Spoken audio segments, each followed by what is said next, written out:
Welcome to Shad's Guitar Show. Whether it's the gear or the players who made the gear famous, join me each episode as we discuss all things guitar. Well, hey there everybody, and welcome into yet another exciting episode of Shad's Guitar Show. As I always say and genuinely mean, I am so glad you're joining me for this episode. And I'm going to hip you guys to something that I decided to do based on a friend's recommendation. Now, I don't want anyone to feel any obligation. I want to preface that right up front. I enjoy making the show. I'm glad that you guys listen, but I had a friend who said, hey, why don't you give people a way to maybe throw you a couple bucks to help you buy a pack of strings or whatever? You know, maybe they enjoy the show. Maybe they wouldn't mind a little support, offering a little support. And I've always felt weird about that. I don't want anyone to feel any obligation.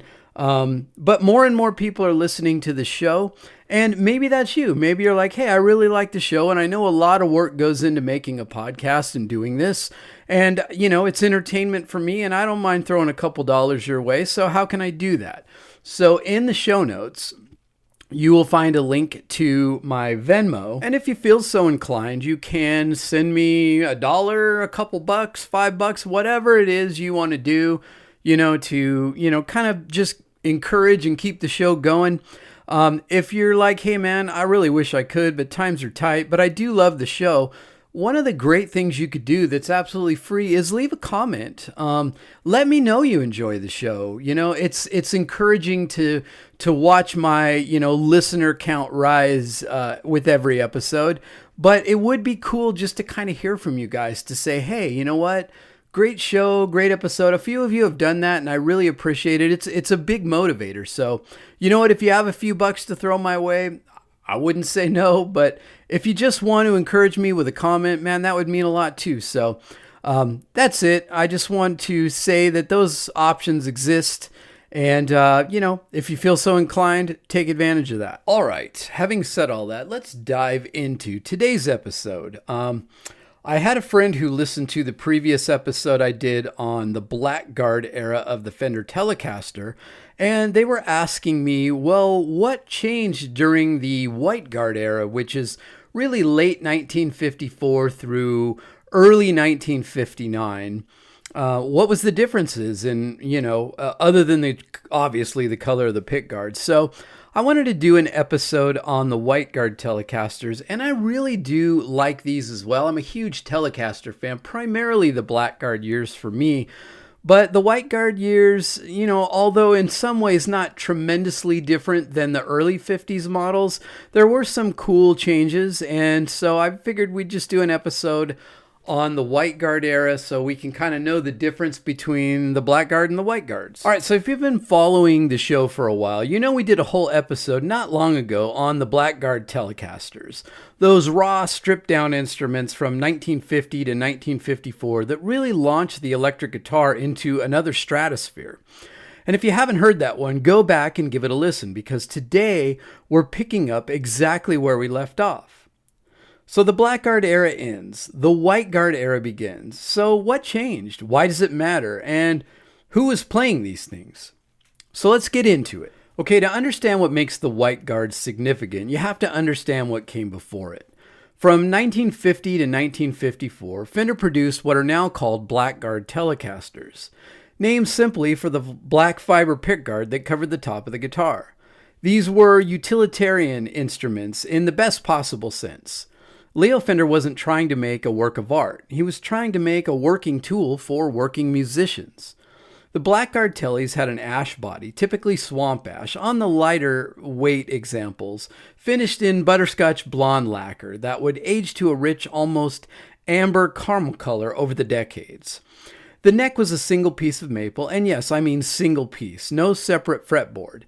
Just frets pressed directly into the maple neck itself. The pickups were single coil units wound with 43 AWG plain enamel wire that became synonymous with the early Telecaster tone. The bridge, a flat, stamped steel plate with 3 brass saddles, was loaded with the bridge pickup, partially recessed under a chrome cover, and the whole assembly was mounted directly into the body for maximum sustain. Now you may be thinking to yourself, wait a second, the bridge pickup doesn't have a chrome cover. But if you look at pictures of the early Telecasters, you'll see what is affectionately now known as the ashtray cover. And of course, nobody ever used it. Everybody took it off and used it as an ashtray or threw it away.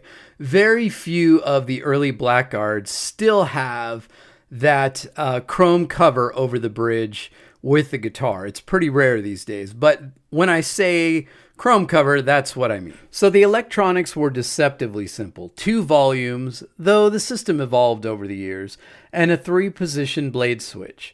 The neck pickup sat inside a chrome cover. The frets were small by modern standards.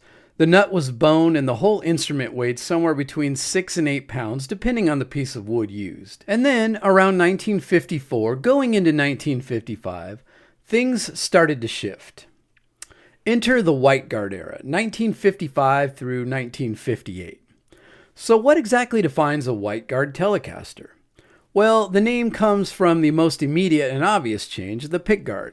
Starting around late 1954 into early 55, Fender transitioned from the black fiber pickguard to a single-ply white pickguard. But the pickguard is just the headline. The Whiteguard era brought a number of important changes that distinguish these guitars from their Blackguard predecessors. The finish. So the butterscotch blonde didn't disappear overnight, but was phased out to a more white blonde finish as we get further into 1955. And in 1957, Fender would begin to offer the Telecaster in a 2-tone sunburst. The neck profile also shifted during this era. Early 55 necks can still have that substantial, chunky V-shape or U-shape profile that many players adore on the late Blackguards. As the era progressed towards 1957 and 58, the necks tend to get a bit slimmer. Still chunky by modern standards, but moving in the direction of greater playability for a wider audience. The single-piece maple neck with frets directly into the wood remained standard throughout the Whiteguard era. This is important. The rosewood fretboard didn't appear on the Telecaster until 1959, so every Whiteguard Telecaster you encounter has that maple playing surface. Players who love that bright, snappy attack and that slightly slick feel under the fingers are firmly in Whiteguard territory here.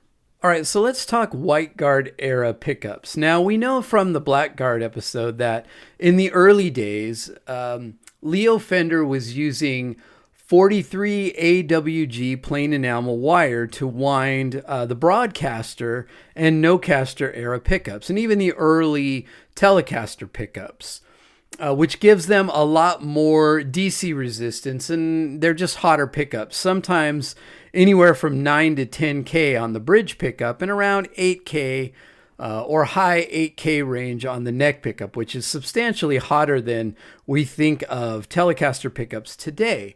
Now, as we move into the later Blackguard era and into the Whiteguard era, Leo switched from 43 AWG wire to 42 AWG wire. Now, 42 AWG wire is thicker and therefore allows for less turns possible on the pickup coil. So with less turns, we have less DC resistance. And moving into this era, we would see bridge pickups in the, mid 6 to low 7K resistance range, as was the same for the neck pickups.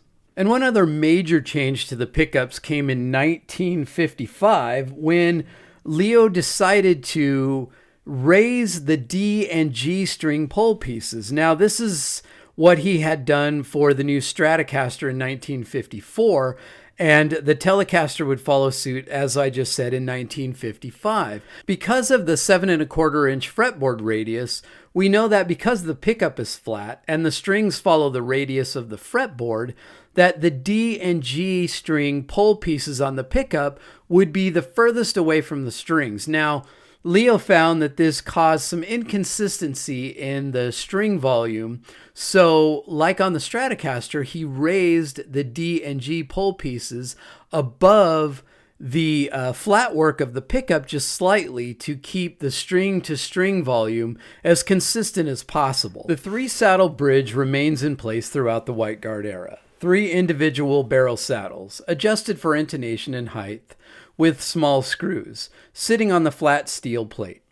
Purists love this bridge for its tone, and while it isn't perfect for intonation, most lovers of the early Telecasters learn to deal with it or find creative ways to get around the slight variation in intonation. Ash remained the primary body wood, and in the mid-50s you can find some absolutely stunning pieces. Clear-grained, very resonant swamp ash that rings like a bell when you knock on it. But the late 50s alder was starting to appear on some sunburst and custom-colored bodies, as Fender was already using alder on the Stratocaster. But blonde Whiteguard Tellies of this era are almost universally made from swamp ash. The control layout, which had gone through some evolution in the early Blackguard years, was fairly settled by the Whiteguard era. You had your master volume, your tone and blend control, and the 3-position blade switch. Position 1, bridge pickup alone. Position 2, neck pickup through the tone circuit for a warmer, rounder tone. And Position 3, neck pickup direct, full and fat. The wiring scheme on these guitars is famously simple, and that simplicity is a huge part of why they respond so well to playing dynamics. A well-played Whiteguard Telecaster in original condition is one of the most communicative instruments you'll ever put your hands on. The maple neck has a tactile warmth to it. The finish is usually worn smooth in the playing areas, so you get this silky, fast feel that modern relic builders spend thousands of dollars trying to replicate. The tone is what I describe as honest. There's nowhere to hide with a Telecaster. The bridge pickup has that legendary telly bite, chimey cutting with a low-mid punch that sits perfectly in a band mix. You can feel the twang almost physically. Switch to the neck and you get that rounder, more vocal quality. Great for blues and country leads, for anything that needs to sing without getting thin. And these guitars are also loud acoustically for solid body electrics. Pick one up unplugged and play it in a quiet room. The resonance is remarkable, and that acoustic resonates translates directly through the pickups. Alright, if you're listening to this and thinking about owning one of these instruments, and I completely understand the impulse, let's talk reality for a moment. Original, unmodified Whiteguard Telecasters in excellent condition are serious collector pieces. We're talking anywhere from $25,000 to $80,000 or more, depending on originality, finish condition, color, and provenance. The things collectors and players look for would be matching date pots. The potentiometers are date-coded and should match the guitar's production period.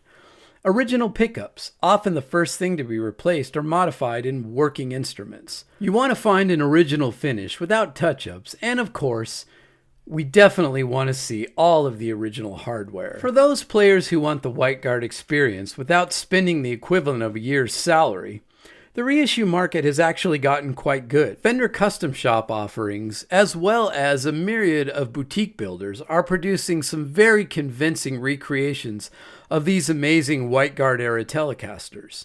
The 1955 to 58 Whiteguard Telecasters represent a fascinating moment in guitar history.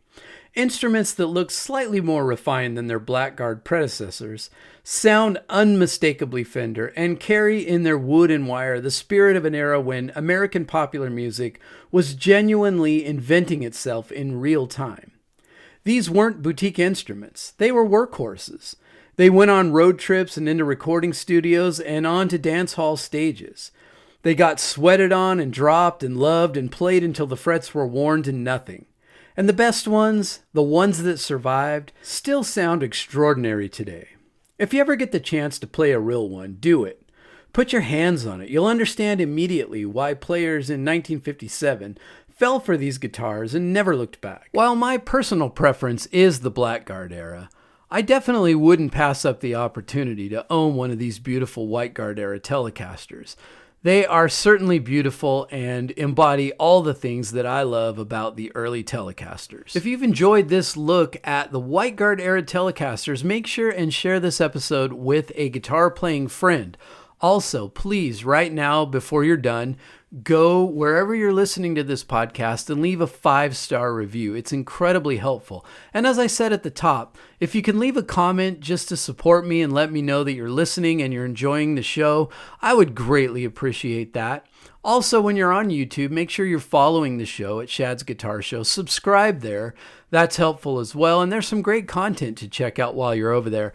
And when you're on Instagram, follow Shad's Guitar Show there as well. There's some cool content to check out there. And as always, I say every episode, if you'll continue to listen, I will continue to make these episodes about all things guitar.